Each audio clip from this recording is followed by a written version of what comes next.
اس کی عظمت بڑی ہے اور اس کا مرتبہ و مقام بڑا ہے کہ اللہ کی کتاب کو ہم اپنے آنکھوں سے دیکھ کر پڑھیں، آنکھ کے دیکھ کر پڑھنے سے بھی آنکھوں کی بینائی بڑھ جاتی ہے، آنکھوں کی طاقت اور قوت بھی بڑھ جاتی ہے۔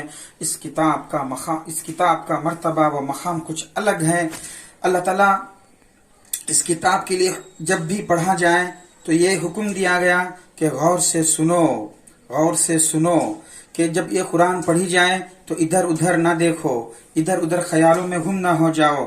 جب یہ کتاب پڑھی جاتی ہو تو ایک طرف ہو جاؤ اور اپنے ذہن اور اپنے خیال کو اور اپنے خیالات کو ایک جگہ رکھ کر قرآن کو غور سے سنو۔ وَإِذَا قُرِئَ الْقُرْآنُ فَاسْتَمِعُوا لَهُ وَأَنصِتُوا لَعَلَّكُمْ تُرْحَمُونَ۔ اے لوگو، جب تمہارے سامنے اللہ کی کتاب کی تلاوت کی جائے تم غور سے سنو اور خاموش رہو۔ جب تم بات کرتے رہو مجمع کے اندر، جب بھی تلاوت قرآن ابتدا ہو جائے، شروع ہو جائے تو خاموشی چھا جانا چاہیے۔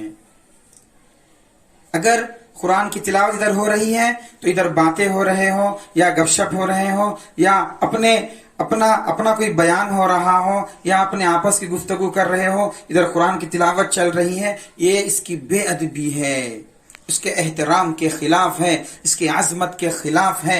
یہ اللہ کی کتاب ہے، جب اس کو پڑھا جائے تو غور سے سننا چاہیے۔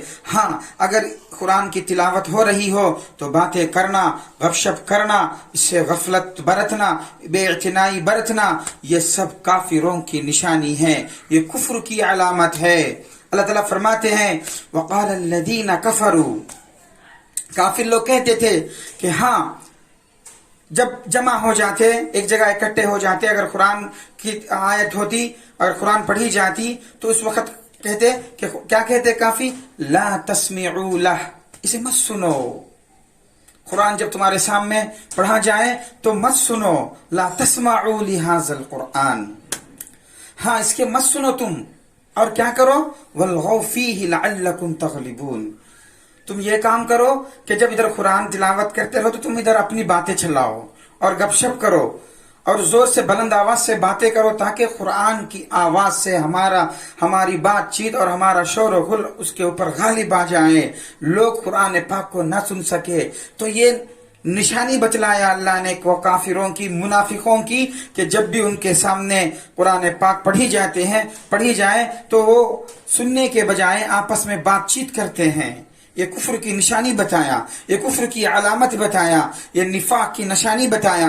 یہاں تک کہ آج ہم ماحول میں دیکھتے ہیں، کسی جلسے میں یا کسی اجلاس میں یا کسی مجلس میں یا کسی محفل میں جب تلاوت قرآن ہوتی ہو تو لوگ اپنے اپنے کاموں میں منہمک رہتے ہیں، اپنے اپنے کاموں کے اندر مشغول رہتے ہیں، کوئی آپس میں بات کر رہے ہیں تو کوئی سو رہا ہے، کوئی ہنس رہا ہے، کوئی باتوں کے درمیان میں مشغول ہے۔ نہیں میرے دوستو، اس کے خلاف ہیں، یہ ادب و احترام کے خلاف ہیں۔ یہ کتاب تو وہ کتاب ہے جس کو غور سے سنا جائے، جب قرآن پڑھا جائے تو خاموش پورا انہماک کے ساتھ سنا جائے۔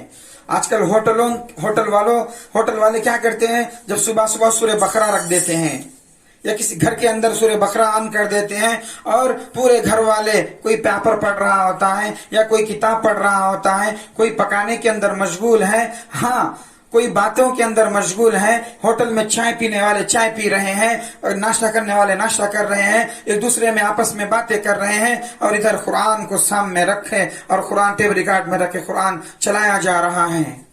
اور بہت سے لوگ تو فون کے اندر رنگ ٹون قرآن کی آیتیں رکھتی ہیں، یہ بھی قرآن کی بے ادبی ہے۔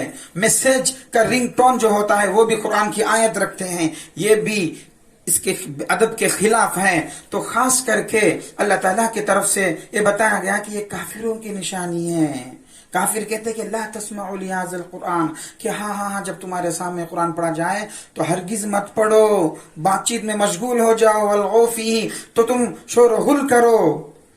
اس طرح کرنا یہ کافروں کی علامت بتائی گئی۔ تو میرے دوستو، خاص کر کے توجہ رکھے، اس بات کو یاد رکھے، ہوٹلوں میں، ریسٹورنٹوں میں، خاص کر کے رمضان کے مہینے میں لوگ افطار کے وقت مندی کے جگہ یا حلیم کھاتے وقت یا بریانی کے ہوٹلوں میں افطار کے وقت قرآن کی آیت کو رکھ دیتے اور کہتے ہیں کہ ثواب ملتا ہے۔